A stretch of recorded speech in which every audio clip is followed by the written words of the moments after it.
Salam Bapak Ibu Saudara-saudari yang dikasihi Yesus dan yang saya kasihi. Berjumpa kembali dengan saya, Pendeta Rizuli Lubis. Sebelum kita melihat tayangan video ini, jangan lupa ya, subscribe, like, comment, and share. Bagikan video ini ke sebanyak orang menjadi berkat. Anda sudah mendukung pelayanan, bahkan Anda sudah melayani Tuhan ketika Anda membagikan video ini. Saksikan video ini. Ini Pak apa namanya? Effendi Usman. Effendi Usman. Kira-kira umur berapa, Pak? 35 tahun.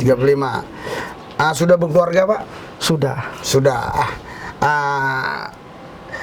Istri sekarang di mana, Pak? Masih di Aceh, Pak. Masih di Aceh. Masih di Aceh. Anak berapa, Pak? Anak 1. Anak ikut istri. Ya. Jadi istri udah percaya Yesus, Pak? Belum.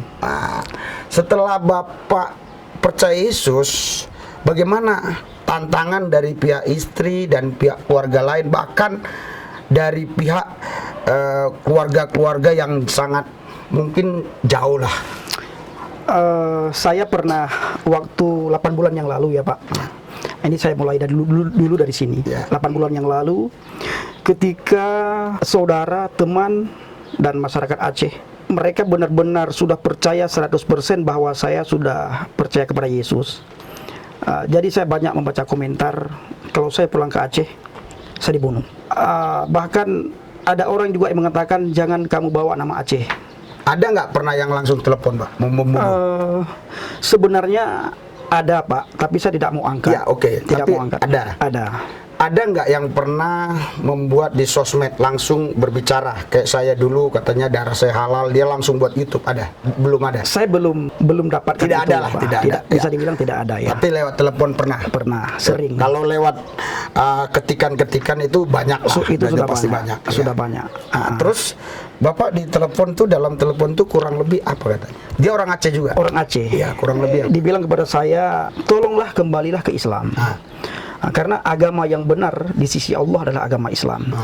Dia kutip satu ayat Al-Quran, di mana Al-Quran berkata, Inna dina indallahi Islam. Agama yang benar di sisi Allah adalah agama Islam.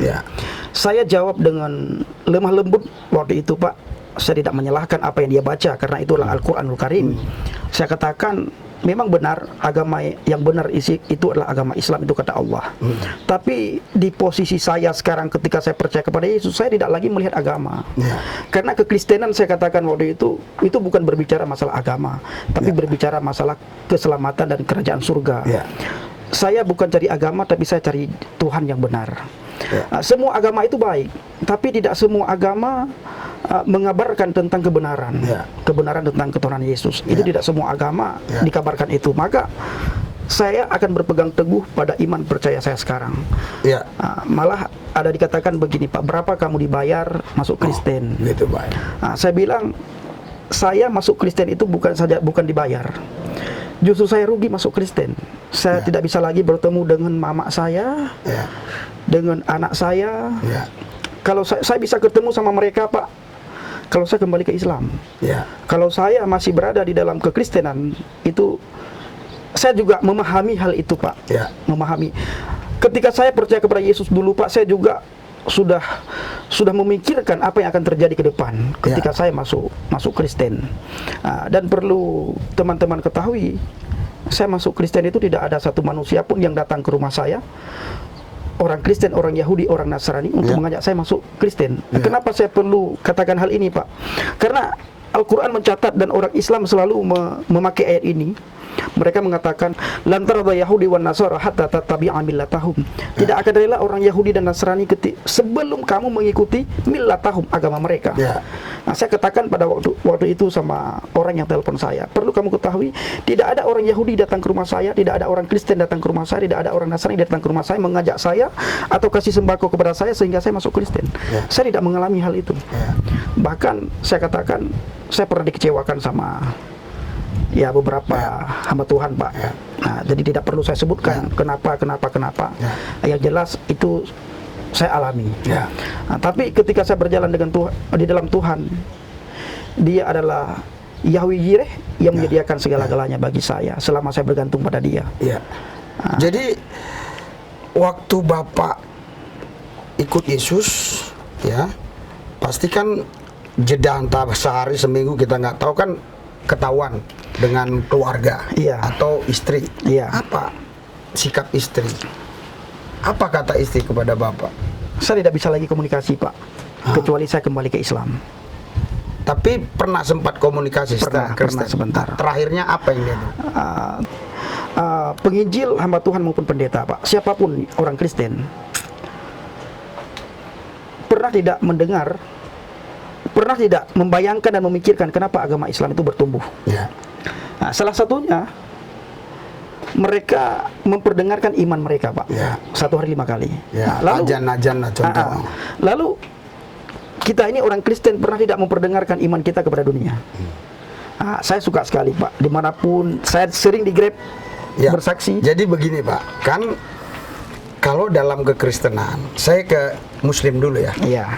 Kalau di Islam itu ada satu hukum Islam, kalau sudah 3 bulan suami istri itu suami tidak memberi nafkah lahir dan batin, itu sudah cerai gitu. Bahkan sebelum ke pengadilan pun secara agama sudah dikatakan bercerai. Tapi kalau secara pemerintah harus ke pengadilan kan. Iya. Nah, sekarang memang Bapak dulu kan sudah nikah.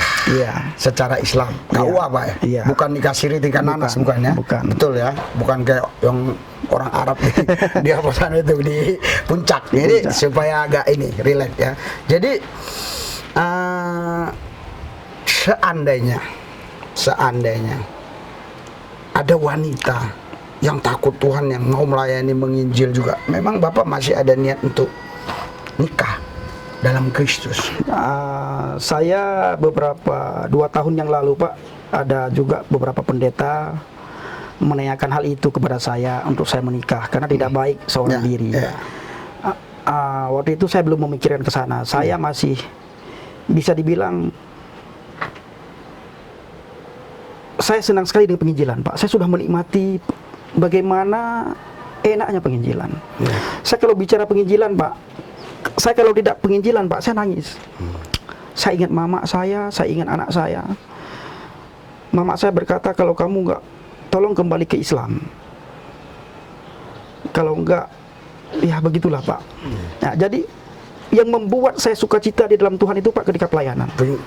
Penginjilan. Kalau udah mulai stop 2, 3, 4 hari udah mulai sedih lagi. Teringat ibu tadi kan? Iya. Karena saya, Pak, umur 1 tahun meninggal ayah.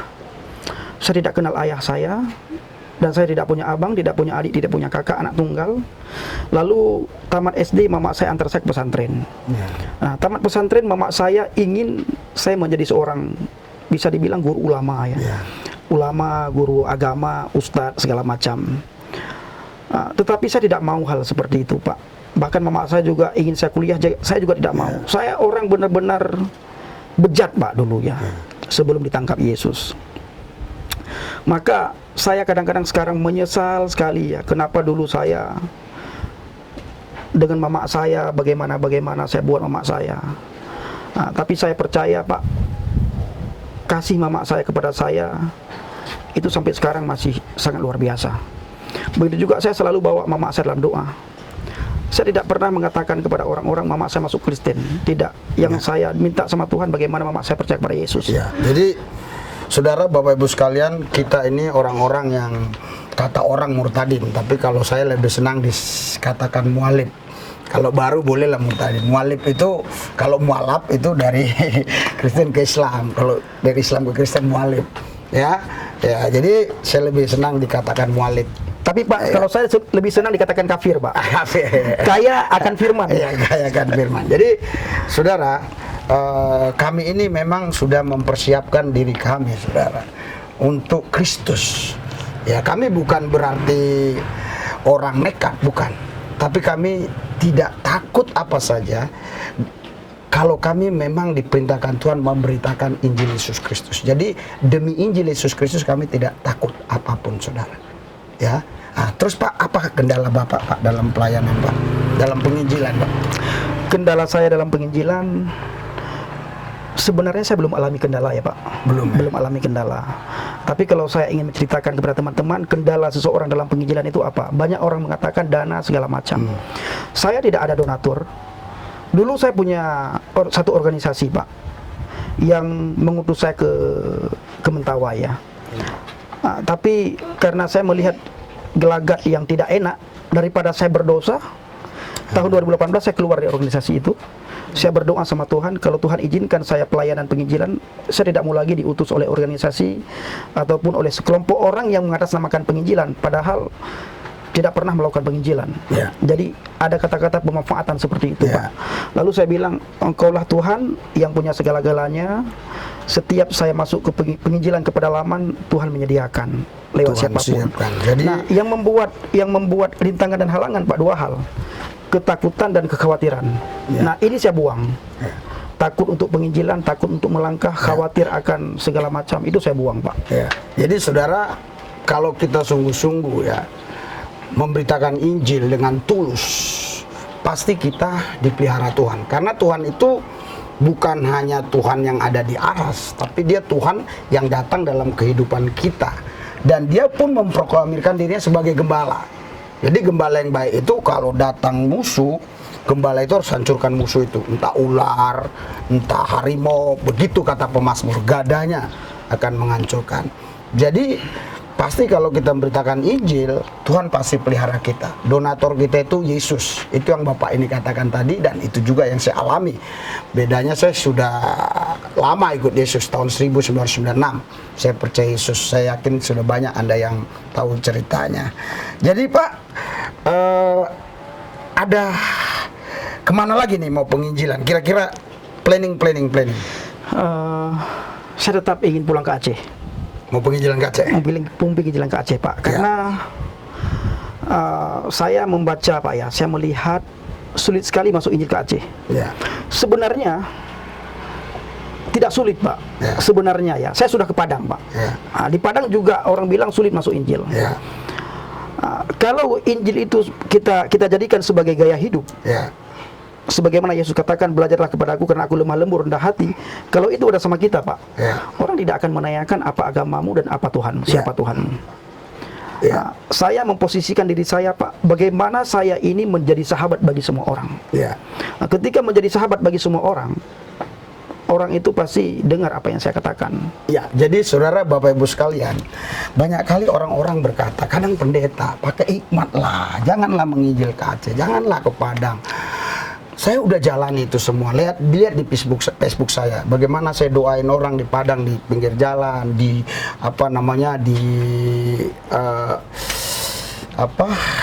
di Madura, di pinggir jalan itu sampai heboh, pesantren ngamuk semua.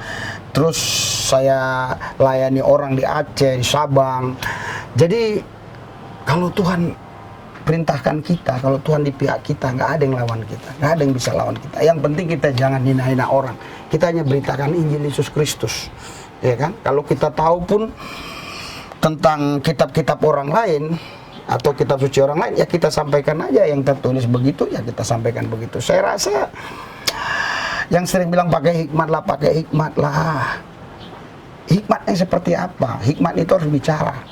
Ya, jadi hikmat itu bukan diam, harus bicara. Memang ada yang berkata diam itu emas, tapi bicara itu berlian.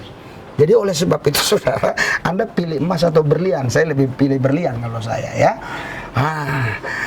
Jadi Pak, sekarang Bapak mau ke Aceh ini kira-kira planningnya bulan berapa? Ini kan masih corona ini. Ini corona nih. Kalau sudah normal, Pak. Udah normal. Kalau sudah normal, saya ingin tetap ke Mentawai dulu supaya tidak sia-sia pulang saya. Setelah Mentawai saya akan ke Nias. Banyak orang mengatakan itu belum pernah saya ke Nias. Kenapa ke Nias? Di Nias kan mayoritas Kristen. Perlu kita ketahui di mana mayoritas Kristen, di situ sudah kacau balau, Pak, sekarang. Dikirim utusan-utusan dari agama seberang untuk mengislamkan orang Nias. Ya, seperti yang di Irian ya. Di Irian. Nah, setelah dari Nias otomatis mampir di Medan sebentar bertemu dengan teman-teman, baru saya ke Aceh, Pak. Jadi memang Bapak tidak ada merencanakan misalnya buat persekutuan dengan beberapa orang gitu, artinya maksudnya arahnya nanti kepada penggembalaan, nggak ada ya? Belum terpikir ya? Belum terpikir, Pak. Belum terpikir. Hari itu waktu saya pelayanan di Kalimantan Barat, ada satu hamba Tuhan. Di situ ada gereja, Pak, gereja PPIK. PPIK. Jemaatnya itu sudah bisa dibilang ratusan lah ya. Pengembalaan tidak ada. Waktu itu pas saya pelayanan di sana, kalau Pak Pendi mau, saya serahkan pelayanan ini ke Pak Pendi.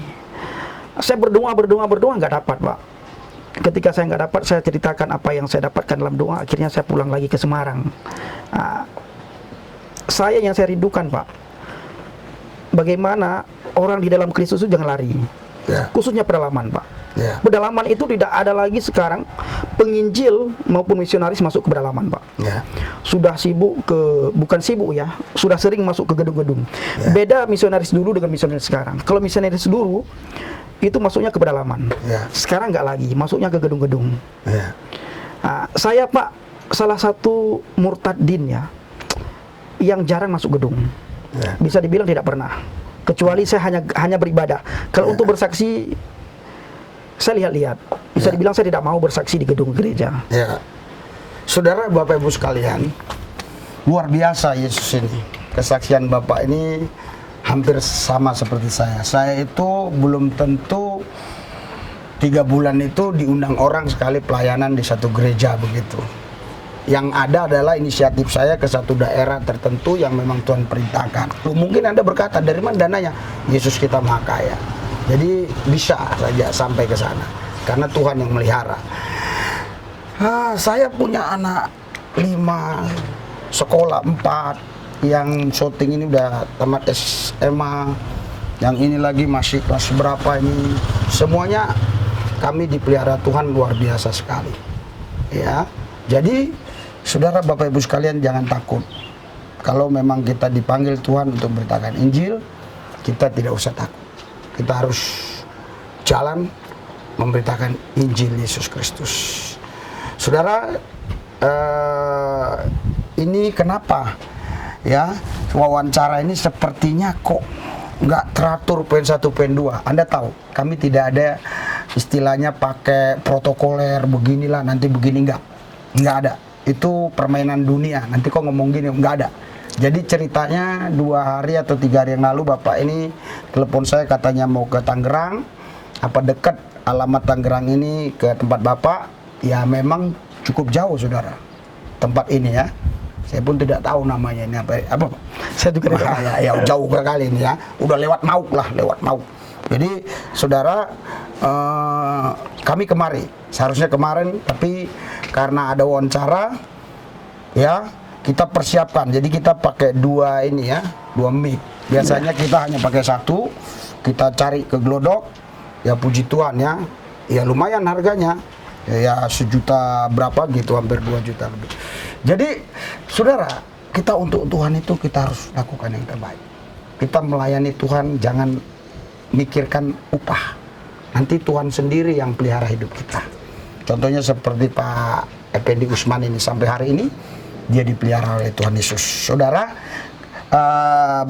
saksikan kelanjutan pembahasan kami, karena menurut pembicaraan kami tadi, beliau mungkin nanti nginap di tempat saya. Nanti kami bicarakan lebih lanjut lagi.